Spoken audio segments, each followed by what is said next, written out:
All right, let's dive right in.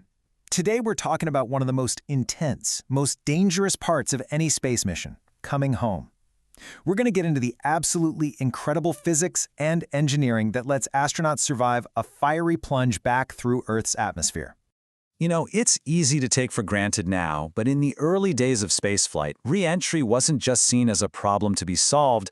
A lot of very smart people thought it was a death sentence. The physics seemed brutal. All that kinetic energy from orbiting the Earth had to go somewhere, and that somewhere was heat. So much heat, in fact, that the belief was any spaceship would just, well, vaporize.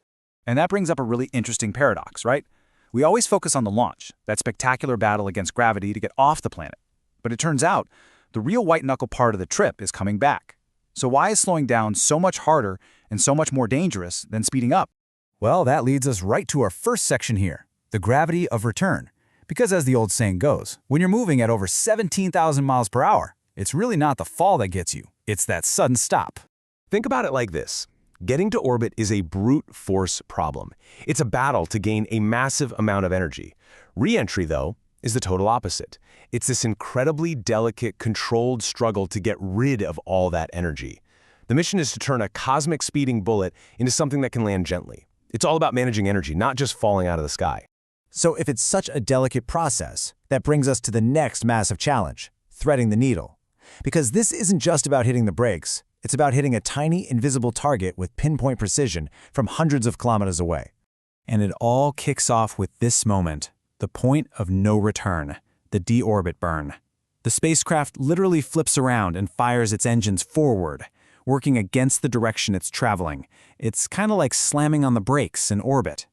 That little nudge is just enough to slow it down so that gravity can finally grab hold and start pulling it home. Once that burn starts, you're committed. There's no turning back. After that burn, the capsule has one and only one target, the re-entry corridor. Now, this isn't a physical thing you can see. It's an incredibly narrow, unforgiving pathway through the upper atmosphere. And hitting it isn't just important, it's absolutely non-negotiable for survival. Because if you miss that corridor, there are two equally deadly outcomes.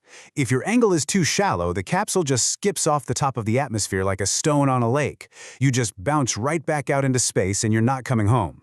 But if you come in too steep, you slam into the thick air so hard and so fast that the G-forces and the heat buildup are instantly fatal.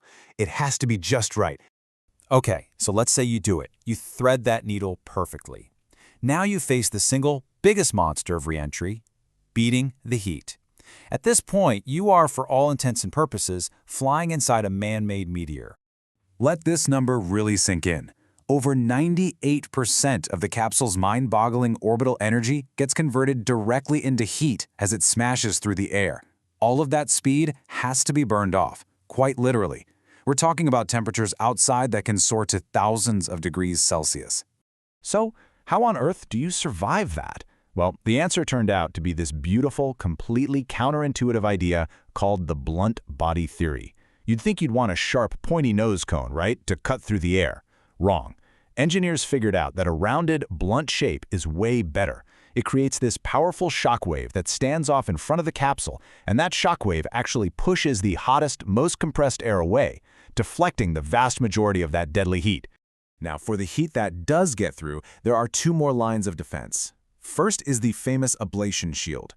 It's a sacrificial layer. It's literally designed to char, melt, and flake away, carrying the heat away with it as it goes. Then behind that, you've got your thermal insulation. These are high-tech materials that basically act like the world's best thermos, just stopping any leftover heat from soaking into the capsule itself. Okay, now for something that might really surprise you. These capsules, they're not just falling through the sky like a rock. They're actually flying. Which brings us to our next section, how to fly and even steer a vehicle that has no wings. See, the earliest capsules, they were purely ballistic. They were really just like falling stones, no control. But modern capsules are what we call semi-ballistic. They are designed very cleverly to act less like a stone and more like a very, very strange kind of glider. So how do you get lift without wings? It's pure engineering genius. First, the capsule's center of gravity is built to be intentionally off-center, making it a little lopsided. This makes it naturally fly at a slight angle to the wind. And because of that angle, the air flows unevenly around it, which creates aerodynamic lift, just like on an airplane wing. And here's the kicker. By using little thrusters to roll the capsule, pilots can actually change the direction that lift is pointing. And that is how they steer, sometimes for hundreds of kilometers, to nail a precise landing spot. Now, right in the middle of this intense, controlled flight, another really scary thing happens. And that brings us to the radio silence. For a few nail-biting minutes, the crew is completely, utterly alone. You've seen this in every space movie, right? The tense faces in mission control, just staring at a screen that's gone dead. No data, no voice, just static. So why does that happen? Why, at the absolute most critical moment, does all communication just stop? The answer is one word: plasma.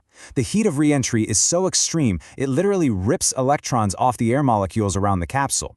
This creates a bubble of superheated, electrically charged gas. And this plasma sheath, it acts just like a metal cage. Radio waves can't get through it. They just bounce off, cutting off all contact with the ground.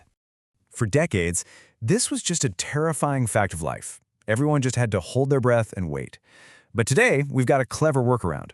Instead of trying to punch a radio signal down through the thickest part of that plasma bubble, modern spacecraft transmit up and back toward relay satellites in a higher orbit. The signal goes through the thinner plasma at the rear of the capsule, and it works, allowing for almost constant communication. So let's bring it all home with our final section, a soft splashdown. You've survived the fire, you've steered through the atmosphere, you made it through the blackout, but the capsule still has to land safely. Now, all through this descent, the atmosphere itself has been the primary brake. We call it aerobraking. As the air gets thicker and thicker, the drag just goes up exponentially, and it scrubs off almost all the capsule speed. But even after all that, it's still moving at hundreds of miles per hour, way too fast to hit the ground. And that's where the parachutes come in. And it's not just one big chute that pops open. It's a sequence.